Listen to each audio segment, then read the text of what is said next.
আসসালামু আলাইকুম, ঈদ মোবারক। সকলকে আমন্ত্রণ আনন্দ টিভি সংবাদে। আপনাদের সঙ্গে আছি আমি সুমাইয়া আজাদ। পবিত্র ঈদ উল ফিতর উপলক্ষে টানা 3 দিনের ছুটি কাটিয়ে ফের হিলি স্থলবন্দর দিয়ে শুরু হলো আমদানি রফতানি কার্যক্রম। রোববার সকাল 11টায় ভারত থেকে পণ্য বোঝাই একটি ট্রাক বন্দরে প্রবেশের মধ্য দিয়ে দুদেশের মধ্যে বাণিজ্য কার্যক্রম শুরু হয় বলে জানায় হিলি স্থলবন্দর কর্তৃপক্ষ। ময়মনসিংহের ভালুকার মরুচি গ্রামের স্থানীয়দের উদ্যোগে ঈদ বিনোদনের অংশ হিসেবে আয়োজন করা হয় হাঁস ধরা প্রতিযোগিতার। খেলাটি উপভোগ করতে রোববার বেলা 11টায় শত শত দর্শক জড়ো হন সেখানে। জালের বেষ্টনী দিয়ে তৈরি করা খেলার মাঠে চোখ বেঁধে নামানো হয় প্রতিযোগীদের। একটি হাঁস বেষ্টনীর মধ্য ছেড়ে দিয়ে তা ধরার জন্য শুরু হয় প্রতিযোগিতা। খেলা শেষে বিজয়ীদের দেয়া হয় পুরস্কার। দাউদকান্দিতে মহাসড়কে ঈদের ছুটি শেষে কাজে ফিরতে শুরু করেছেন মানুষজন। ঢাকা চট্টগ্রাম মহাসড়কের দাউদকান্দি টোল প্লাজা এলাকায় লোকাল বাস, লেগুনা, ইজিবাইক, পিকআপ ট্রাক, মাইক্রোবাসে দ্বিগুণ থেকে 3 গুণ ভাড়া দিয়ে কাজে ফিরতে ছুটছে নারী, পুরুষ, শিশু ও বৃদ্ধরা। দূরপাল্লার পরিবহন বন্ধ থাকায় চরম ভোগান্তিতে যাত্রীরা।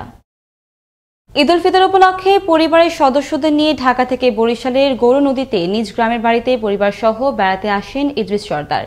শনিবার বিকেলে তার 2 কন্যা পুকুরে গোসল করতে গিয়ে নিখোঁজ হয়। অনেক খোঁজাখুঁজির পর গেল রাত 9টার দিকে পরিবারের সদস্যরা পুকুর থেকে ভাসমান অবস্থায় তাদের 2 বোনের মরদেহ উদ্ধার করে। এই ঘটনায় এলাকায় নেমে আসে শোকের ছায়া।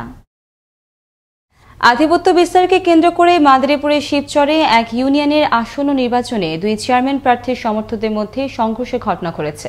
সংঘর্ষে 7 জন গুলিবিদ্ধ সহ উভয় পক্ষের অন্তত 20 জন আহত হয়।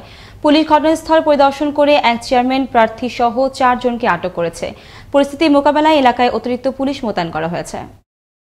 দক্ষিণ এশিয়ার সর্ববৃহৎ বৌদ্ধবিহার নওগাঁর ঐতিহাসিক পাহাড়পুর বৌদ্ধবিহার, যা বিশ্ব ঐতিহ্যের তালিকায় স্থান পেয়েছে অনেক আগেই।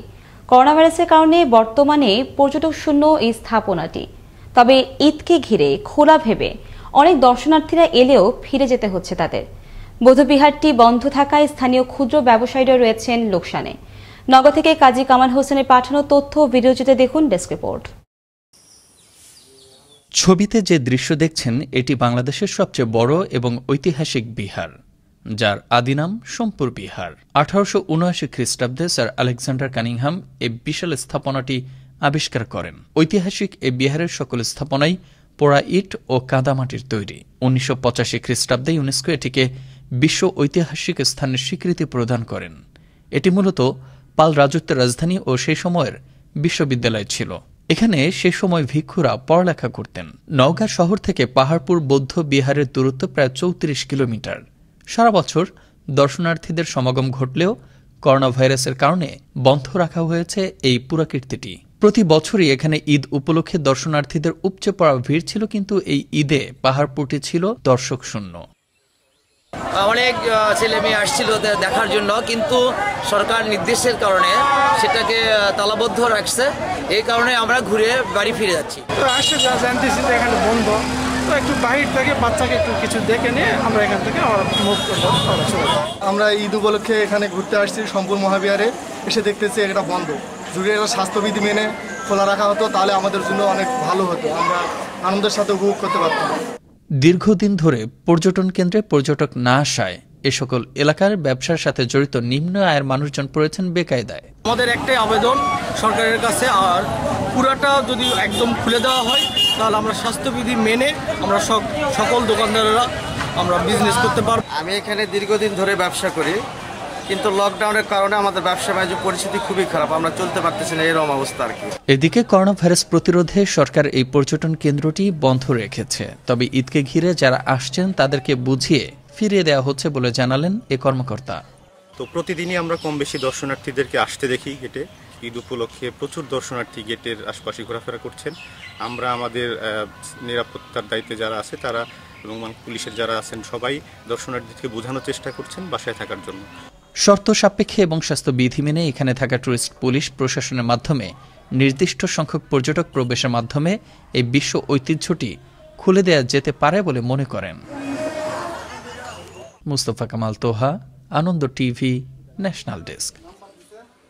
ঢাকার ধামরাই পৌর শহরে থানা বাসস্ট্যান্ডে গিনেস কেয়ার হাসপাতাল নামের একটি প্রাইভেট ক্লিনিকে চিকিৎসকরা অবহেলা করায় আনন্দ টিভিতে সংবাদ প্রচারের পর হাসপাতালটির বিরুদ্ধে তদন্ত কমিটি গঠন করল ঢাকা জেলা সিভিল সার্জন। তদন্ত রিপোর্টে হাসপাতালের বিরুদ্ধে চিকিৎসায় কোনো প্রকার গাফিলতি পেলে আইনগত ব্যবস্থা নেওয়া হবে বলে জানান ঢাকা জেলা civil surgeon doctor Abu Hossain Mohammad Monir Hasan. ছুটি কাটিয়ে ঈদের দ্বিতীয় দিনে দেশের দক্ষিণাঞ্চলের মানুষজন রাজধানী ঢাকায় ফিরতে শুরু করে। মানিকগঞ্জের পাটুরিয়া ও আরিচাঘাটে রোববার সকাল থেকে মানুষ ও যানবাহনের ভিড় লক্ষ্য করা যায়। গণপরিবহন বন্ধ থাকায় অধিকাংশ যাত্রী ব্যক্তিগত গাড়ি ও জেলাভিত্তিক গণপরিবহনে চড়ে ঘাটে আসছেন। এক্ষেত্রে যাত্রীদের গুনতে হচ্ছে অতিরিক্ত ভাড়া। এদিকে দৌলতদিয়া পাটুরিয়া নৌরুটে 16টি ফেরি চলাচল করছে বলে জানায় ঘাট কর্তৃপক্ষ।